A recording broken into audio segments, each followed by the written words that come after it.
எல்லாருக்கும் வணக்கங்க. Thirunallar mini விலாகோட part 4 தாங்க இந்த வீடியோ. திருநள்ளாறில் சாமி தரிசனம் முடிச்சுட்டு அப்படியே கிளம்பியாச்சுங்க. போகிற வழியிலேயே ஒரு நல்ல நிழலாக பார்த்து கொண்டு வந்த சாப்பாடெலாம் சாப்பிட்லான்னு பிளான் பண்ணியாச்சுங்க. போகிற வழியில் ஒரு கோயில் பக்கத்தில் சூப்பரான மர நிழல் இருந்ததுங்க. அங்கேயே காரை நிறுத்தி சாப்பிட்லான்னு பிளான் பண்ணி எல்லாம் சாப்பிட்டுட்டு இருந்தோங்க.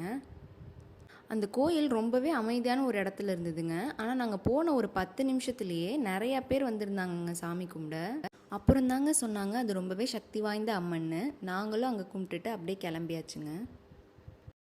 நெக்ஸ்ட்டு பார்த்திங்கன்னா இன்னொரு வரலாற்று சிறப்புமிக்க ஒரு இடத்துக்கு தாங்க போனோம். ஆமாங்க, தரங்கம்பாடி. இந்த இடம் பார்த்திங்கன்னா 1620 1845 வரைக்கும் ஒரு முக்கியமான டேனிஷ் காலனியாக இருந்திருக்குங்க. அந்த காலத்தில் கட்டப்பட்டது தாங்க இந்த டேனிஷ் கோட்டை.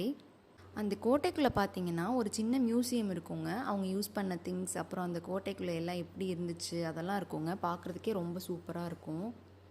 அது மட்டும் இல்லாமல் தரங்கம்பாடினாலே முக்கியமாக இந்த பீச் தாங்க. ரொம்பவே அமைதியாக இருக்குங்க. அதே சமயம் நல்ல க்ளீனாக இருக்குங்க. அந்த காலத்தில் பார்த்திங்கன்னா இது ஒரு முக்கியமான துறைமுகமாக இருந்திருக்குங்க. ஏற்றுமதி இறக்குமதி எல்லாமே இங்கே நடந்திருக்குங்க. இப்போயுமே பார்த்திங்கன்னா அந்த காலத்தில் கட்டின சர்ச் பில்டிங்லாம் நிறையா இருக்குங்க. டச்சும் இந்திய கலையும் கலந்த மாதிரி தாங்க இந்த கட்டிடங்கள்லாம் இருக்கும். பார்க்குறதுக்கே ரொம்ப அழகாக இருக்குங்க. உங்களுக்கு டைம் கிடைக்கிறப்போ கண்டிப்பாக இந்த மாதிரி பிளேஸ்க்கெலாம் போயிட்டு வாங்குங்க. அப்படியே அந்த பீச்சில் டிஃப்ரெண்ட் டைப் ஆஃப் சங்கெல்லாம் கலெக்ட் பண்ணி கொஞ்சம் நேரம் விளையாண்டுட்டு அப்படியே கிளம்பியாச்சுங்க. இந்த மாதிரி டெய்லி ஒரு வீடியோ பார்க்கணுன்னா மறக்காமல் சப்ஸ்கிரைப் பண்ணி வச்சுக்கோங்க.